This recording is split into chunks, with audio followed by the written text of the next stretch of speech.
Greetings and blessings, family. One love. What's up? Jesse here. I'm blessed today Hey, to be joined by my friend Owen. Thank you for coming, Owen. my pleasure to be here. Very jolly and joyfully appreciating you inviting me to be here. Thank you, Jesse. Lovely to connect with you and be here today with everybody, especially you. Yeah, so those of you who don't know Owen, he's a health and relationship coach, or kind of a, what did you call yourself, life coach, or Yeah, I call myself all sorts of stuff. Clarity coach, usually like life coach, relationship coach, and also like a detoxification expert or helping with so you call myself that. Even just like helping health coach as well. Yeah, mixture of all those stuff: body, mind, spirit, mental, emotional, physical, spiritual, and parenting. Because I have 3 kids, yeah. so yeah, just working on the whole package together. You know yourself. I think you're in the same boat.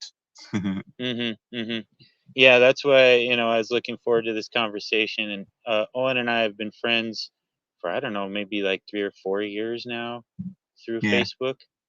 And I always appreciate his posts and his just cheerfulness and his tips of self-honoring and how to navigate these things. And so wanted to have Owen on today just to share his journey of moving into raw food, and his emphasis and focus on relationship and healing that, and the importance of that, and moving into the realms of breatharianism and liquidarianism, and how to make all these interchanges and navigate them in the context of family, parenthood, and partnership and all that stuff. So um, at any rate, let uh, so how did you get how did this all start for you, Owen? Or what's your give me share with me a little bit of your background, how you grew up, and how everything, what shifted for you, and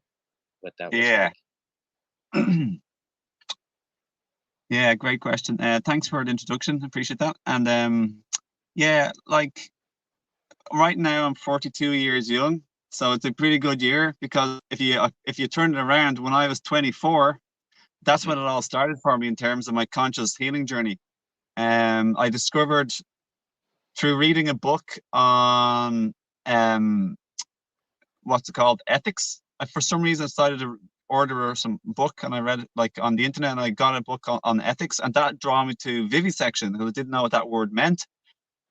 So then I discovered on the internet what vivisection is, which is like it's basically experimenting on animals, like which didn't I wasn't very happy what I saw on the internet. I saw it opened up a whole book, a whole kind of worm, so to speak, and I saw like animal cruelty, and on the internet, a good few hours, I learned what vivisection was, which, like I said, was very unpleasant for animals. And after watching a few hours of animal cruelty and factory farming and this, that, and the other, I realized, whoa, this is like very sad and torturous and horrendous. So that was the beginning. And that's when I became vegetarian overnight. I threw away the chicken I had in the fridge, I believe. I didn't, my mom was supposed to visit the next day. I was going to cook for both of us, but I just figured out, like, what's the ethical thing? It would be better to eat it, and like then the animal doesn't go to waste, or would that be continuing supporting a habit with both of us and not really leading by example of how I'm now feeling? So in the end, I just thought it's better to discard that, and we didn't eat it.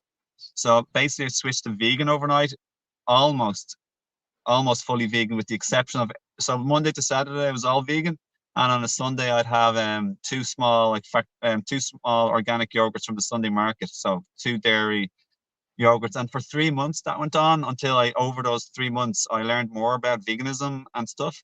I also joined an animal rights activist group where people were protesting in Dublin, in Ireland, where I'm from. So after those 3 months, I just switched to all raw vegan diet, which I did for 7 months, which I gave up because of the emotional, mental struggle and strain. So I went back to cooked vegan.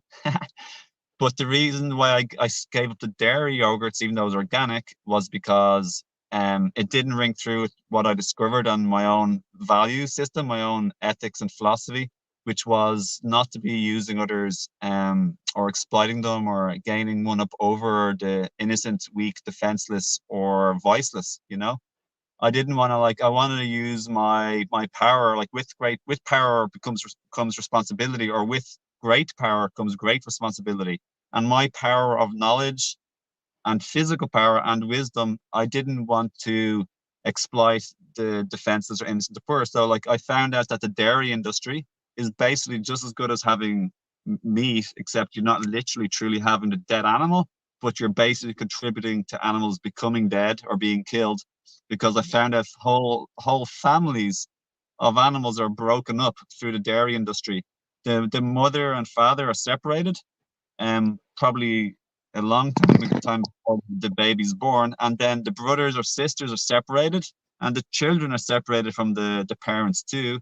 The the baby boys are sold off to fatten up and meat up for the industry, and then the females are kept for only for the production of milk, and then they're impregnated against their will and without consent. And for me, consent is very important for like children, you know, for adults, for animals. Like we don't be living with double standards. I learned about double standards where like, is it okay that I do this to you? Like I lie, rob, or hurt you without your consent, or I'm dishonest towards you, or I take your stuff, or like, I rob you of something, or I captivate you or enslave you, or I take your stuff at your loss, but to my gain. But it's not okay if you do any of that sort of stuff to me or my family, you know? Would it be okay if someone came and hurt or took away my pets? But it's okay. I say I love animals, but yet I contribute to gigantic, endless suffering of parent cows and the breakup of families with brothers and sisters and children leaving from their parents, etc., etc., etc. And then also forced impregnation yearly, which leads to a lot of sadness and suffering and a wearing out of the female young adolescent, like they're impregnated at the youngest age. So that would be the equivalent of like 12, 13, 14-year-old humans being impregnated every year. And that's very tiring to produce a baby. And producing milk is very tiring too.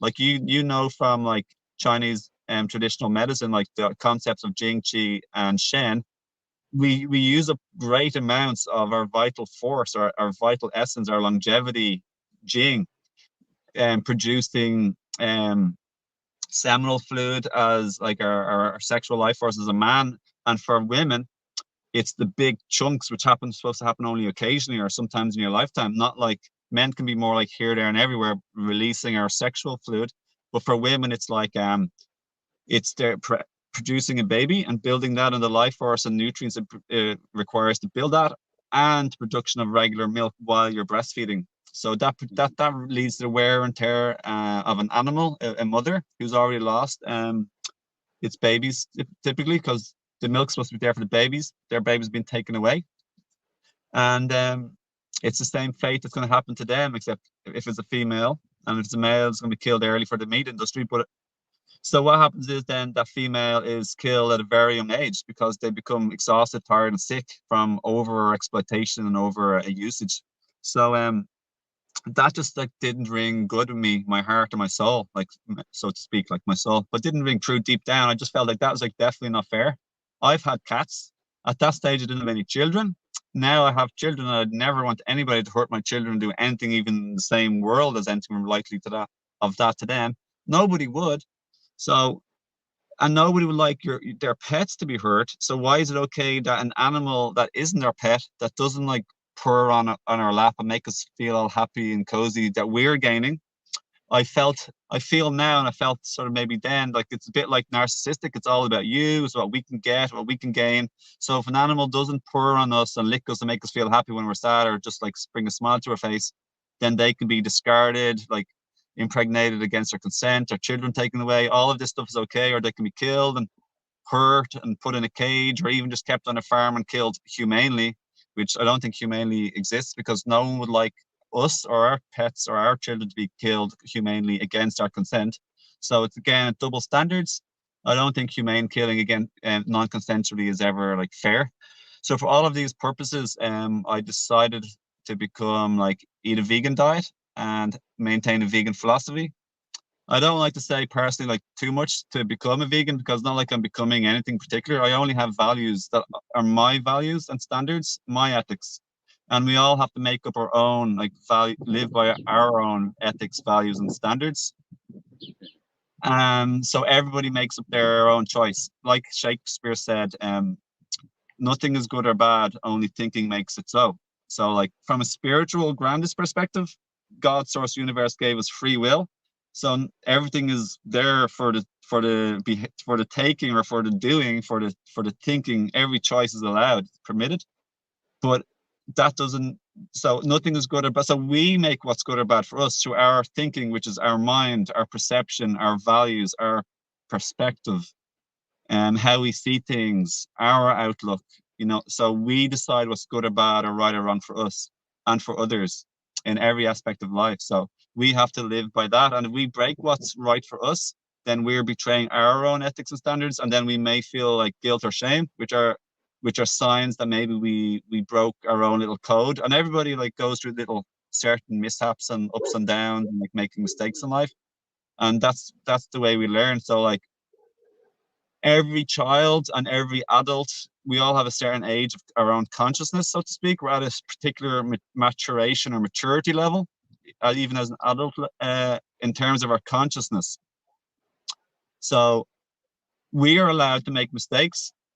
Others are allowed to make mistakes, but at the same time, some things are far more important or greater than others. For example, through many religions and spiritual philosophies, they say rocks have a consciousness, plants have a consciousness, animals and humans have a consciousness. We're all like alive to a certain degree.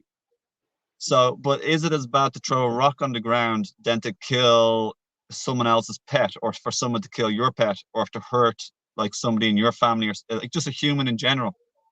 So, while it's a scale, it is a scale. They're not necessarily the exact same thing. For example, like taking a leaf off a plant, even though they may be able to sense that, they may have a trigger or a warning system saying, hey, someone's coming to maybe like take off part of my leaf or part of my branch, or maybe even they uprooted like a neighboring plant. Plants have that system. I don't think personally that it's as deep or prolonged a suffering or pain, physically, mentally, or emotionally, or socially, than it is for a very sophisticated conscious animal or human who have very advanced vertebrate systems, spinal cord and brain, and pain receptors as mammals. And they say animals have like the intelligence or cleverness of maybe up to the age of 7, or a 7-year-old or 5-year-old child, or even greater, depending of which animal you're comparing to. So they're social creatures like elephants, maybe dolphins, and whales have and primates have a very sophisticated intelligence and social systems. But we know already from our pets like dogs or cats that they also are they're like people in many ways. They have their Craving personality, too. Yeah, they have for their sure. like traits. They love things, they like things, they don't like some other things. They definitely don't want to like be in pain or hurt. They'll look for nurturing if in pain. They have like needs as animals, much similar to the list of needs as a human has. So I think there's a great overlap and similarity between animals and humans and what they have in common, compared to, let's say, the pain or hurt a stone or a rock, or even a tree or a spinach plant might have. So that's just like, I know a lot of people like say that, like, well, what about that? Like, you're hurting this. So I feel there's a difference between if we're surviving in Alaska and we've been starving for like a few weeks or 2 or 3 weeks or longer or whatever, a few days, and we're running out of energy and we feel our life's on the line. I feel that's a different story when we have a choice to hurt or a choice not to hurt or kill. Because a lot of us would agree, like, listen, if you're going to die, like maybe if you're starving in the wilderness of Alaska or the forest of Siberia or whatnot, then maybe then it's more ethically okay to kill because it's an exception. It's something you're kind of forced into. You don't have any other choices. But when it comes to just living in society as a whole, I feel like we have a million choices, even ones healthier and more aligned with our potentially with our value system. If we're not to be hypocrites or double standards, we'd agree that maybe then we have a choice and we don't need to kill as much as we would if we're surviving in the wilderness. So I I, thought about I all t- these things throughout the years. So yeah. yeah, I totally agree. It brings to mind just my own like Buddhist values and the whole idea of ahimsa and nonviolence, and that if anything, as human beings and beings of higher consciousness, we should be putting benefit in the world and aiding. other sentient beings and showing compassion and wisdom Yeah. and the care and nurturing of all life, you know.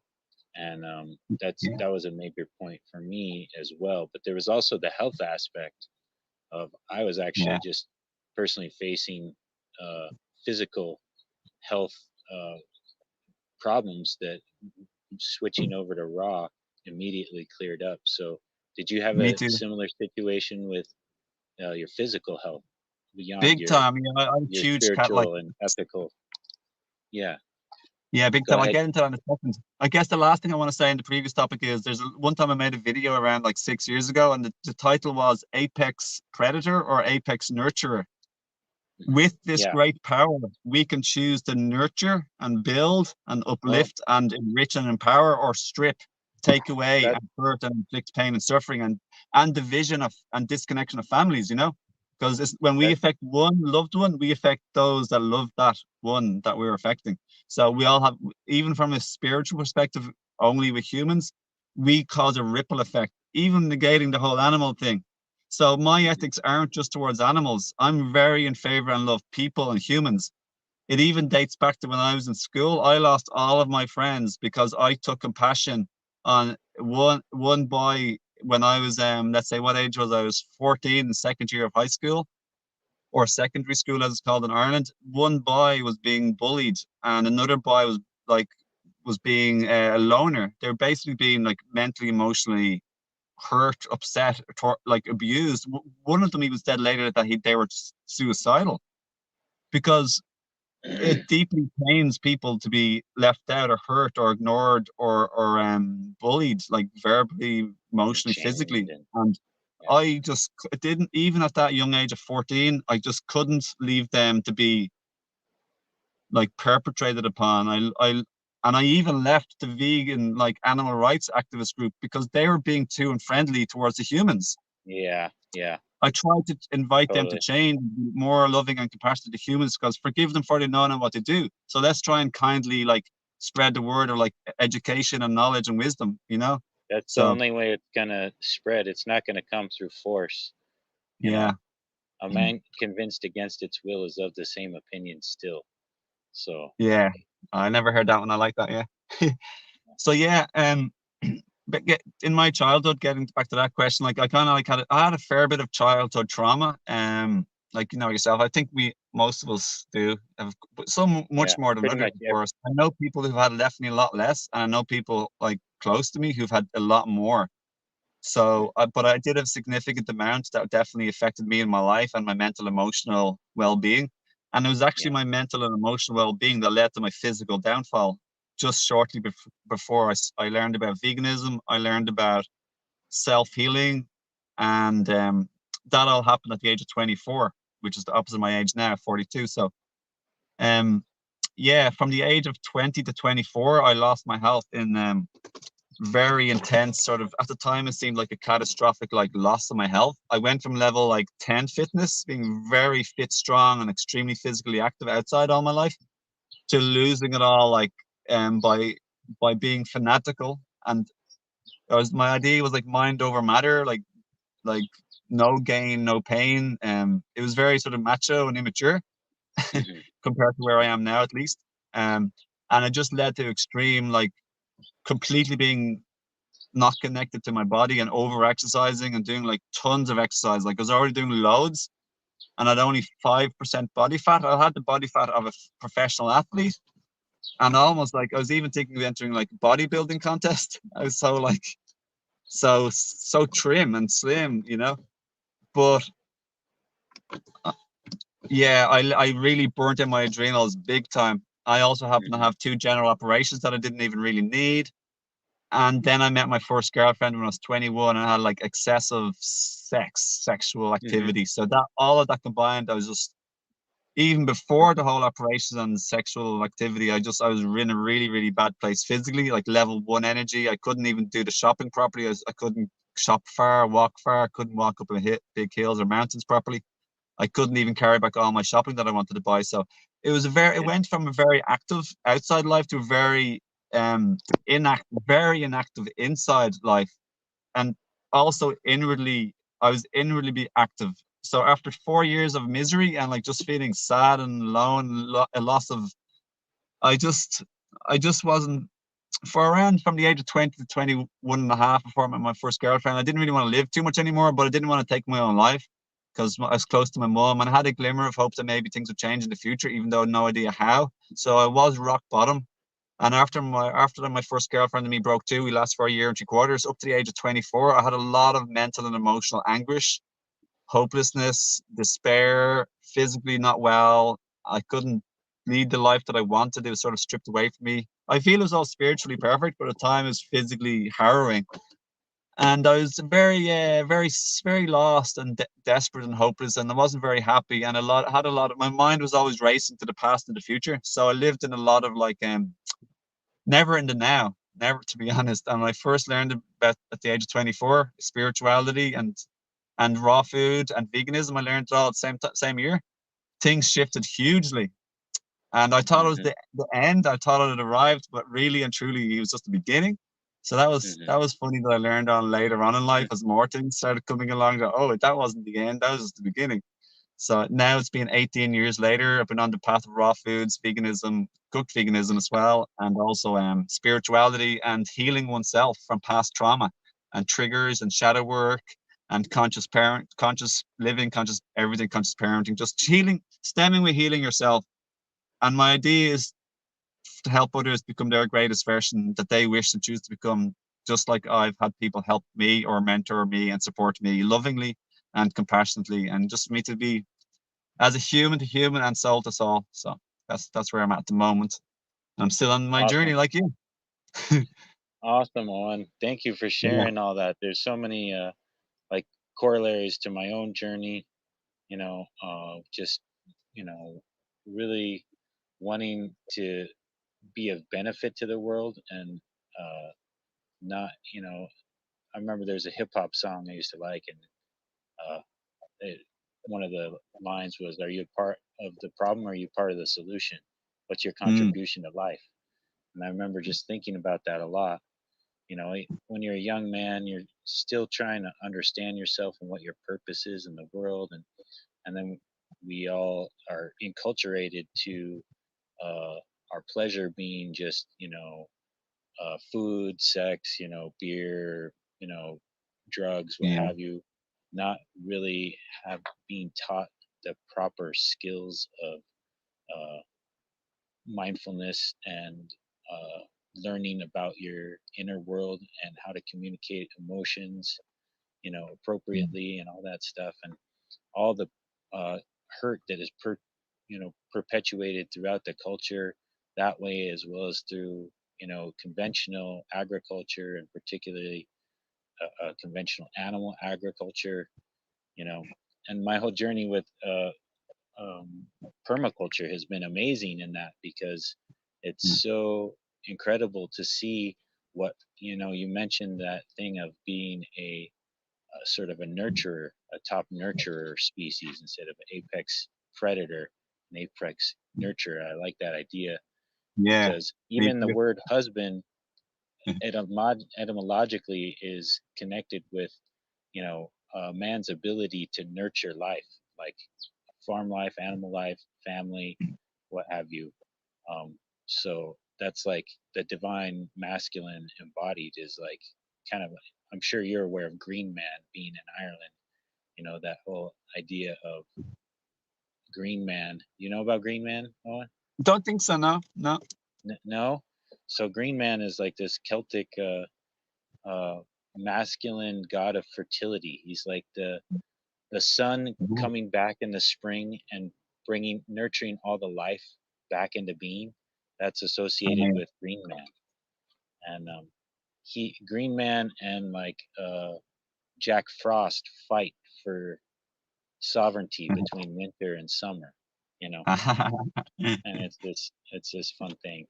I'm actually partly Irish on my dad's side. I'm Scotch Irish and French. wow. So I share Lovely. Yeah. share ancestry in Ireland and some connection with the culture. So Ah, that's really lovely. cool. But Yeah, I like the way you share these type of things. I've seen you share some of these things in the past. what you just mentioned there. So yeah, I like that. Yeah, I love that you come from, like, the background of wishing to be more of an apex nurturer, like just using our power in that regard. I love your path that yourself on liquidarianism and, like, ahisma, or like veganism, and just overall, like, Buddhism philosophy and kindness and compassion. When I was a teenager, actually, even before I so after I was helping those two kids and I wanted to step beside them, and I lost all my group of friends as a result, and I spent the next many years up to the finishing of high school, up to the age of 18. I spent all those years from the age of 14 to 18, like, just feeling very still, sad, and out of place and lonely in school, because I never became good friends with either of those two kids. And they were slightly interspaced, like, throughout different years between the age of 14 and 16, maybe. So the first one was 14, and then my second kid my age in my class was maybe when I was 16. But I wasn't really close friends with them, so I had a lot of trauma from childhood related to, like, feeling very, very, very, like, sad and vulnerable and insecure, because my dad was, physically speaking, he was a bully or a narcissist. Like, he was very, very, he scared the whole family, and two of the kids had stutters or stammers developing, and a lot of anxiety and fear in the house. And he was like the controller, the dominant figure. And yeah, I was the youngest and the closest to my mom, or I was the youngest, so my mom kept me under her wings as much as she could. And I've blocked out 99.999% of my childhood memories before the age of 8.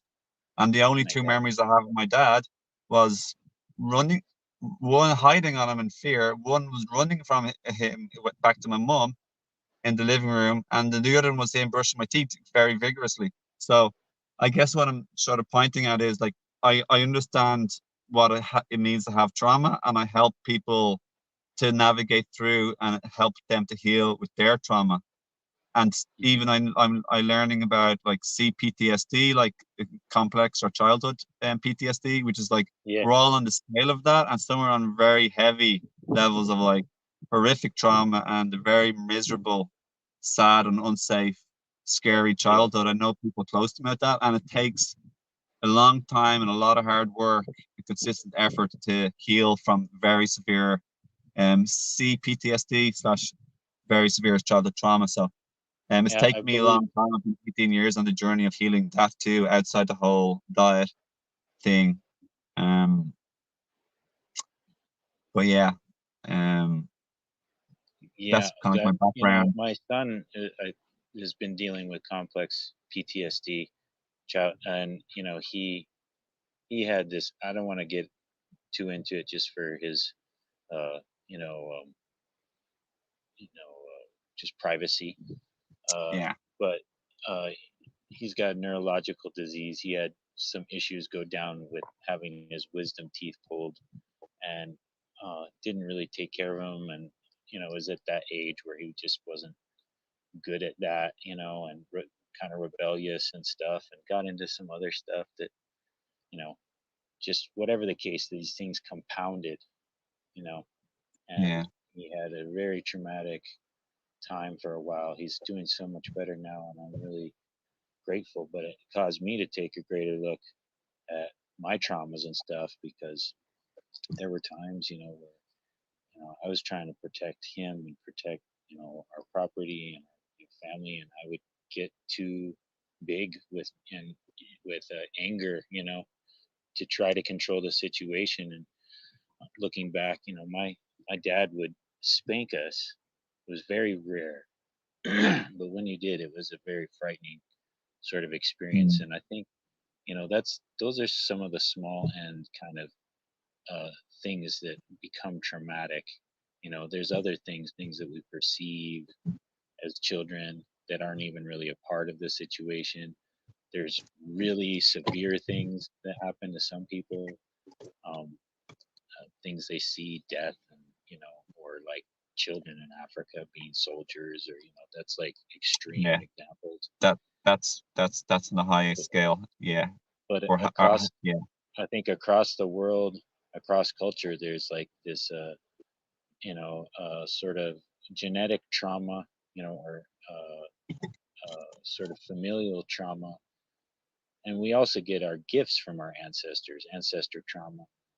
But Yeah. it ties into me to the ideas of Buddhism, of samsara and karma, and habit energy. And when we're, eating meat and killing and being self-serving and warring or being controlling and full of anger, and we want the world to be a beautiful place of peace and gentleness, and we really have to embody that. And going through the traumas and learning through our own traumas gives us, like you said, a platform that we can help other people, because you can be like, I've been there, I've gone through this. And I think that what you're doing is extremely valuable, because people can be extremely healthy and then have like the emotional uh, trauma, relationship difficulties, not really understanding why, and so their overall life and wellness too is impacted by well-being. So it's awesome that you're doing all that. Yeah. Yeah. Yeah. Thank you. Thank you. Yeah.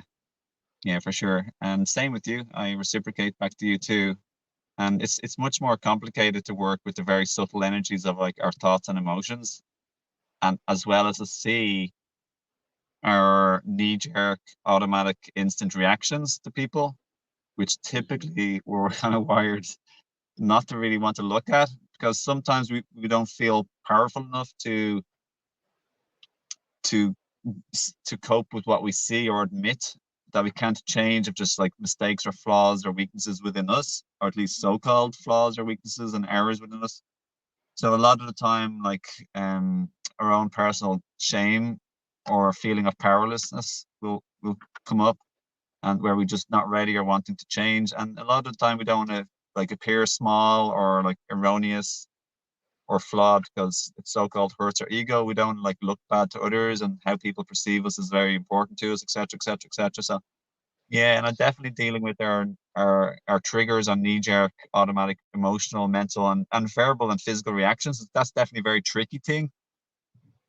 I've had like a lot of experience in that, like for quite a long time now, both what I see in others and in my relationships as well as myself.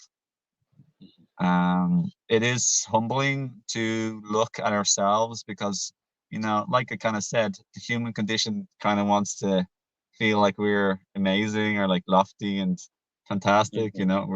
We're incredible. Like, look at us, look at me. Like, I don't slip or fall or make mistakes, but to admit or to acknowledge or to share Hmm. that we've a lot of baggage or like unhealed trauma, or just like we act up and act out and like get into all sorts of like stuff in Hmm. our life or relationships, or to even that publicly as public figures to a certain degree, or even just simply to the person in front of us, our partner or relationship, or mom and our dad or our child, or whatever the case may be.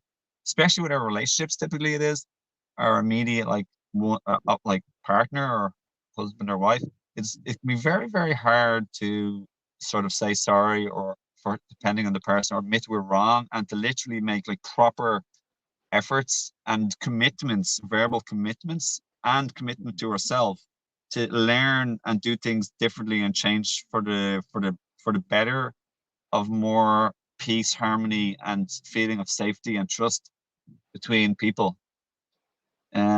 Yeah, it can be Yeah, very, when you're very, doing very, very tricky. when you do that for yourself, you're really doing it for all beings, because if you're doing what it takes to be self-loving and be kind and be in your center, then that you're encouraging that in the world, and you're encouraging other people, releasing them from your projections or desires of what you'd like them to do for you, to just Yeah, be as they are, and yeah, just showing them loving kindness, and praying for compassion. I yeah, love this whole idea in Buddhism of, like, if you're in an argument, just let the other person win, you know, yeah. like, put That's nice. aside this need, and it's better to be kind than it is to be right, you know, to Yeah, practice kindness is, and emanate that with everything you do, and hold that intention.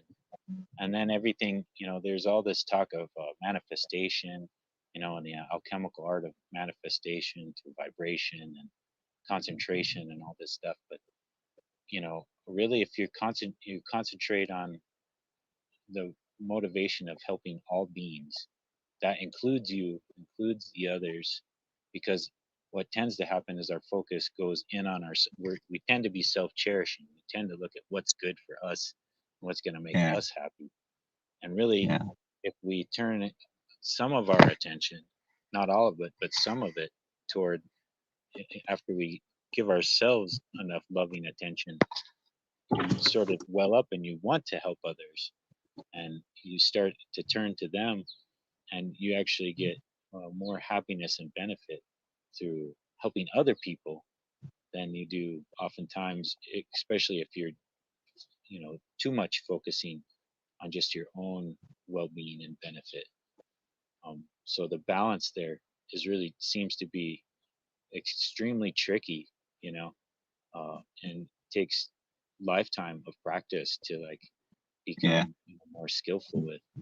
But it's something that I think is like at Yeah. the core of uh, the whole, what I think you're doing in the work that you do in helping people heal from trauma and do the self work, is that I think that's ultimately what it's going to take to change and reshape the world into a, you know, kind, loving, a place free of war, a place with a clean environment, a place where people are supported, you know, um, that all of that is going to take developing that in ourselves and spreading that as individuals, not looking for an outside source to like change and fix these things for us, but to take ownership of our health, our mental health, our land, our families, our communities. And then if we all just do that, you know, we'll have world peace. I would think, like Buddha says, it actually, if we could just make one person happy and that was ourselves, and if everyone just did that, we would have world peace. You know, Yeah. uh, I, I just I like the way you said that. Yeah. just There's starting a at lot of truth home. to that. Mm. Go ahead. Sorry. You go ahead. I like what you're saying. It No, starts in the home. I'd finish after you. You sure? Yeah, Yeah, it yeah. starts in the home. I agree. It starts like with you in the home, and like these little micro bubbles, and everybody has a family. And then the more families who, starting with the individuals in the family, they can have peace and love in their heart and kindness and heal themselves. Then the world obviously will become little by little, many millions of clusters of families and people grow into like loving kindness and peace. But it does start like what you said with healing ourselves, because, and also like the way the Buddha said, um if we can make ourselves happy, and how we heal ourselves and make ourselves happy so we can have this world peace, is by learning about ourselves. There's a saying, to know others is wise, but to know yourself is enlightened. And just like the way Tom Elamine says, like, just to bring it down to a very like grounded, practical level, to know yourself takes time, and like I'm learning like more even now, still after 18 years. Like, I was learning recently about the 68 characteristics of um what's it called all the 68 needs of a human being, Hmm. as well as another video, 60 characteristics of CPTSD, like childhood trauma, like complex trauma, PTSD. But like the 68 needs of a human being is a lot. And if we need to have like a lot of these characteristics satisfied and tick the box and fulfilled, so therefore ultimately we can be happy and content on a regular routine basis. But if we are missing a lot, or some of these, or some of the most important, or some of the most important ones in a very big way, then we won't be happy, like the Buddha says. And if we don't have our fountain fulfilled, how can we share excess to others? So, like Hmm. that little statement about making ourselves happy, there's a very big, deep background to how can we truly do that. Because you look in the world, and Buddha knew this, and we know this, and people watching this know this. So many of us aren't happy, or we struggle with ongoing happiness. But see, we need to also learn about our needs that will make us happy. So there's 68 of them I was learning from a guy called Tim Fletcher. I don't know if you've seen that or not. If you know him or Hmm. that video. Not yet. No. Excellent video. Like personally, it's one of my favorite videos for the last few years almost, or like in the last Mm, many seasons. It's hmm but yeah, getting back to what you said, like about like helping others, and ultimately, if we help ourselves, we help others, and we help others, we help ourselves. There's a nice quotation I used to put underneath like all my YouTube videos, which I have 2,600 of now in the last 12 years almost. I love the Wow. videos. They've been Wow. verbal. Is one of them is like we rise by lifting others. Because you usually think if Yeah. you're lifting others, like you go underneath, and you push them up, but it's like a play in words. We rise by lifting others. So it's almost like we levitate and go up too. They talk about Um, that in the Law of One. That uh, we're all everything in creation is moving toward a greater state of perfection, and but there is like essentially consciousness incarnate in samsara is trying to do the heavy lifting of creation, moving closer to perfection, and that we can get there on our own. We can climb and claw our way to the top and step on people, and we can we can do it that way and still uh, I don't know how anyone could do that and actually feel good about themselves, but you can make it, yeah, so to speak. But if everyone works to help themselves and each other, then everybody's lifting simultaneously. And that yeah, what you know that whole thing of like, if everybody just starts doing this for themselves and in their families, and there's also the 100th monkey aspect, that there seems to be some sort of noetic connection in something in the noosphere of the collective consciousness of human beings, and just connected with all beings, but also in our own sort of human collective. uh, when people start doing stuff more, it just starts to entrain more culturally, without even there being a point of connection for the sharing of the new way or the new information or whatever. mm, There starts to People just start to wake up to it because of this thing of we're beings of frequency and energy, and everything is, and your brain and your DNA and yeah, your pineal gland and everything is like a Wi-Fi transmitter receiver, and we're sending and sharing thoughts, with the plants and the animals and yeah, other yeah, people. And so the more we can focus our minds on just that loving vibe, warm heart, the more we start to actually create that in the world. So yeah, good stuff. lovely. Yeah, yeah, I love what Are okay, you could you have a flashlight for are us? you familiar with human design, Owen? Sorry, Are you familiar with human design? human design? Yeah, No, in that particular phrase, I don't think so. No, or the Enneagram? You know about the Enneagram? I the Enneagram. I've heard of it. Yeah, Not both of familiar. those I find to be really great tools of self knowledge as well as acceptance and understanding one another in relationship, because it goes into the we're all the same, but we all have also so many subtle differences that make our experiences so completely different. I think our astrological sign plays a massive part. I mean, the way your environment was growing up, your genealogical history, your experiences, like so many things that shape us, um, Yeah, and then it's kind of like you alluded to. All of us are extremely malleable until like age yeah, 7, and we really take on the imprinting of the environment and the culture around us and the people around us, and then most of us spend the rest of our lives trying to solve those things. And to me, that's a big part of what the breatharian path is like doing all this work on meditation, learning about your own individual uniqueness, your own unique health needs as you grow. That yeah, you shouldn't necessarily jump straight to raw foodist or straight to liquidarian or straight to breatharian. That there's a process and a phase, that it should be loving.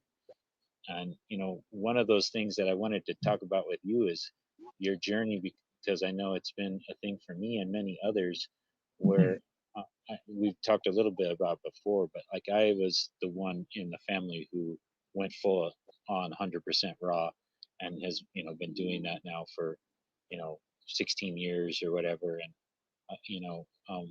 and the way that changed my relationships with like my overall family, like with culture and doing stuff, going out Yeah. with people and, you know, familial situations. And how has your journey been with respect to like your own, relationship, as much as you feel comfortable sharing, how much, what has that been like for you? And my overall relationships, my family, friends, etc., etc., etc. Yeah, as you've been changing and moving, more into this like connection with yourself and your health, mental and physical. Sorry, I missed that last part. Say it again. I said just how that journey has been for you with respect to your, needing to make your health and sort of inner changes. Uh, did you find it affected relationships? Yeah, definitely. You know, when I became like very sort of not well or like sick when I was 20, I couldn't handle alcohol anymore, so I had to give up alcohol. I just felt tired and antisocial, just wanted to go home and rest. I was already like burnt out and tired, and my adrenals were spent. So then when I switched to more like vegan diet overall, I wanted to try and change everybody. Obviously, as most people do, I want to try and tell the good news, what I discovered, like of these things behind the scenes. And I was trying to like like hopefully change people, but to have loving kindness and compassion. And then I discovered a lot of people are reluctant, and I was like totally ready and open to like switch, because I found out other people, when I tell them as much as I could, or they're as much as they'd be willing to listen, and they found out they didn't really want to find out as much as I found out, or didn't want to hear as much as I wanted to know. And then they didn't really want to change like I wanted to change. So it was upsetting and disheartening, obviously, for sure. I think pretty much everyone can relate to that. But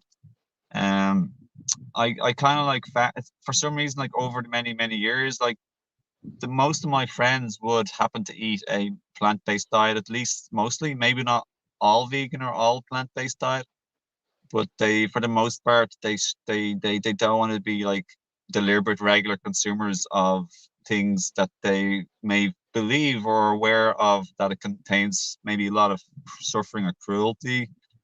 So I've tended to just, I guess, like I've tended to gravitate without really like making a plan about it, like, hey, you can't be my friend this way or this way, this way or that way.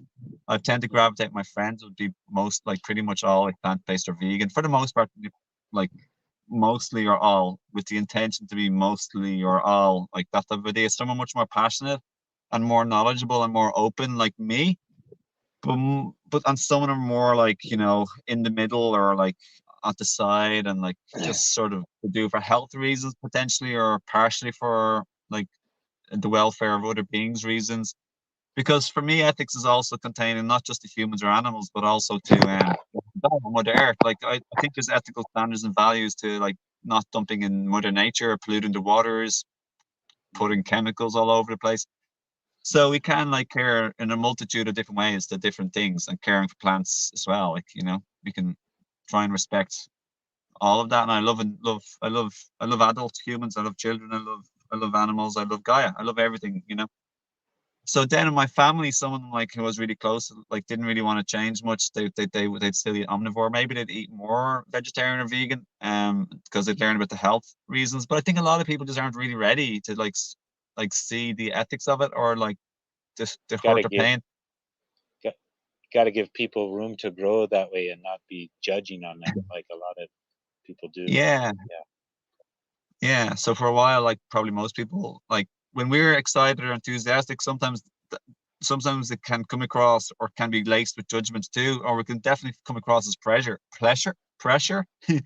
pressure and control from others, and that can definitely harm relationships. And getting back to what you were saying earlier, I really like to try and give people like tools. There's one thing I've been also learning is like you may be with this age and I might be this age, but we all have the age at which we really are is based on our consciousness, our maturity, and our toolbox. So like you might be like a 40-year-old with a toolbox of a 20-year-old or a 15-year-old, whereas somebody could be, like 35 with a toolbox of a 40-year-old or like a 35-year-old. So that's like having tools that can practically help us in life. I try and empower people with like various tools that they can implement and practice in their actual practical like day-to-day life. And one of them is what I liked you saying about like losing the like, if you're having an argument, deliberately lose. I love that. It's very good in many ways. And I do encourage us to speak our truth, but I think it's unwise to speak our truth at a bad moment when people Hmm. aren't ready or wanting to listen. And it's just going to create more chaos, fuel on the fire, and pain Yeah, and disconnection. So a big lesson is keeping our mouth like zipped closed. So one thing there's I've this been learning, like I like to like here's a little tip or practice or tool for people who are listening. Okay, when you're listening to somebody else and they're talking, um, you can either arrange like 5 minutes talk time for people to get things off their chest on like difficult topics that usually people interrupt, butt heads, and don't really listen to each other. You can arrange like 5 to 10 minutes talking for you, 5 to 10 minutes talking for me, or you could simply say, even without saying anything, just quietly listen to them when they're talking. Somebody with an area of contention or conflict, and when they're talking, you just say in your mind, "You're good. You can figure this out. You're good. You've got this. You can figure this out. Like you're really good, lovely person. I love you. You can figure this out." Say stuff like that, like you're great, and I trust you to be able to figure this all out, what you're going through. So you're kind of like mentally, quietly sending them good vibes, and you're trusting them, and you're supporting them, and you're not interrupting them, and just deep down try and listen as much as you can. So that's like a very, very, very helpful tool that we can do and remember and remind ourselves of.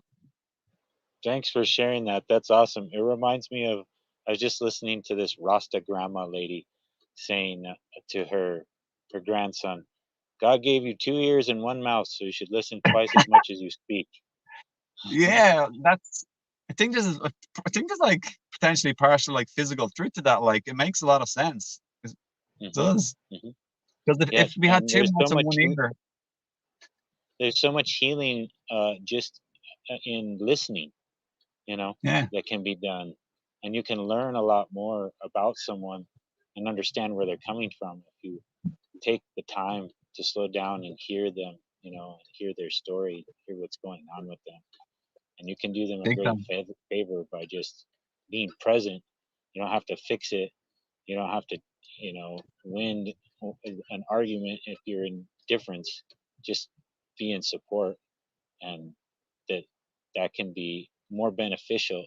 In Buddhism, they're always talking about what benefits human beings, not necessarily what makes them happy. They value benefit and freedom over happiness, because Mm, happiness comes and goes, and oftentimes we have our happiness connected with external circumstances or projections. So uh, you yeah, know I, attachments. I Yeah, I know I keep going back to Buddhism. I just see the way all yeah. for me. I've been digging back into it.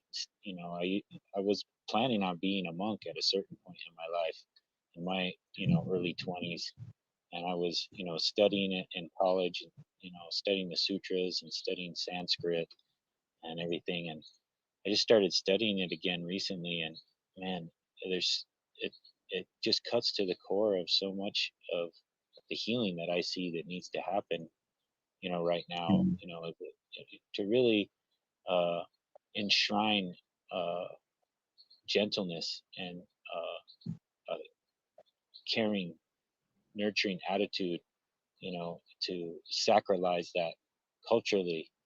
I think, you know, I look at like the Tibetans, for instance, and they were the Huns. They were like the most warring, violent people on the planet. wow. And Mm, with Buddhism, they became the only culture that I can think of that has had a peace for more than 1,000 years, you know, yeah. and a government and a way that's truly geared culturally around altruism and benefiting other Mm, beings, you know. mm.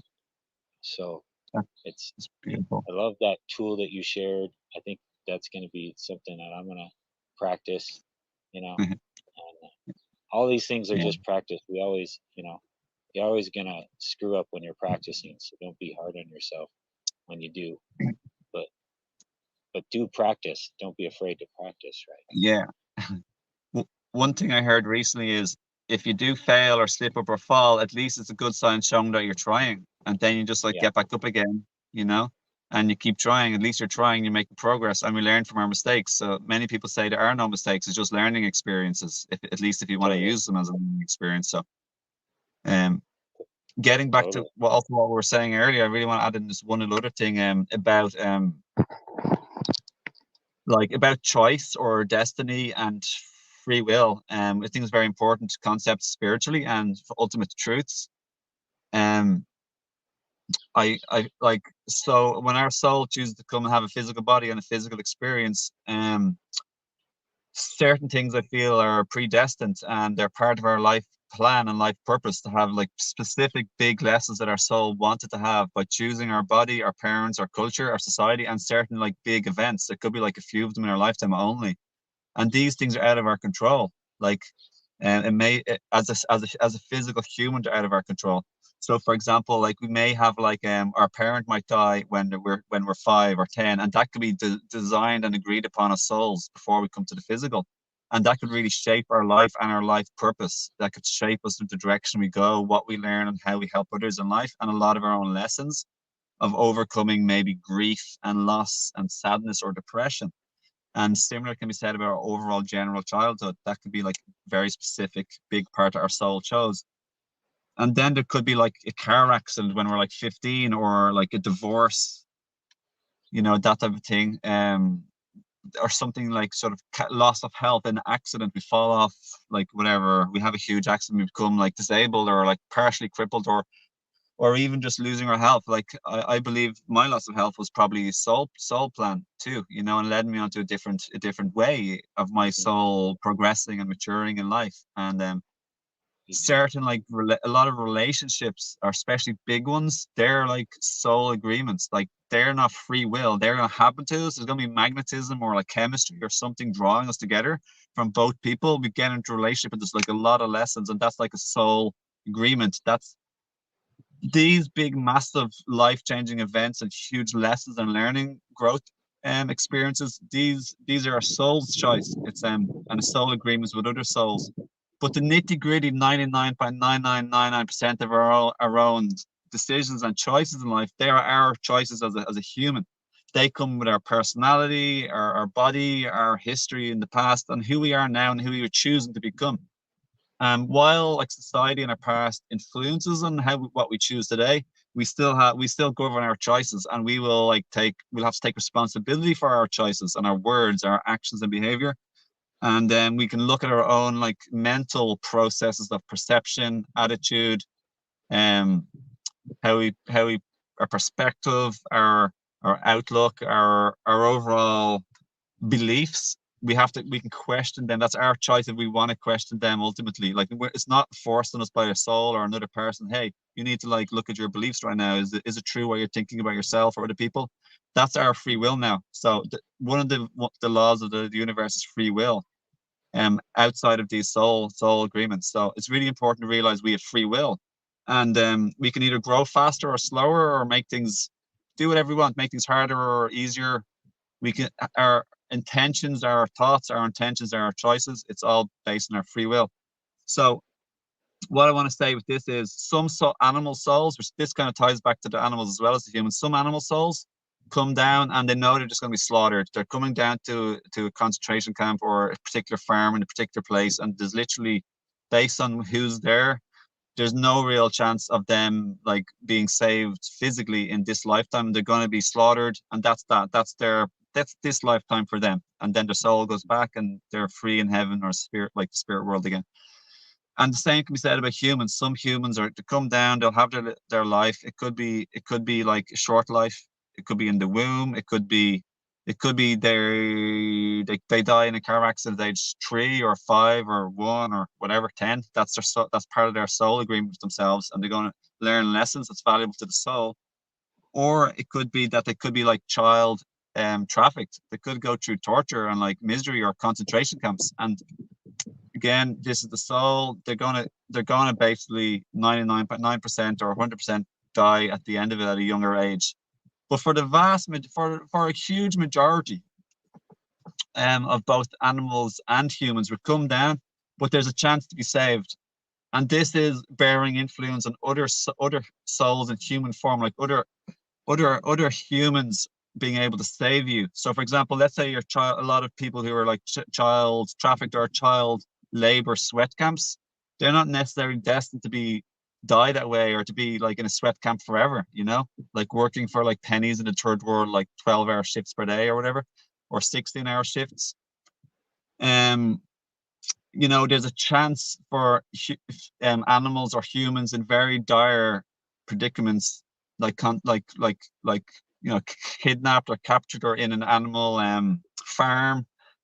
Basically speaking, people out there using their free will can say, I don't want to be contribute to this anymore. I don't want to feed money and empower this industry, even if it's like not even if it's an organic free range farm, or there's still like a lot of things are done non-consensually, leading in premature death and and family breakup of the parents, etc., and the children and the brothers and sisters.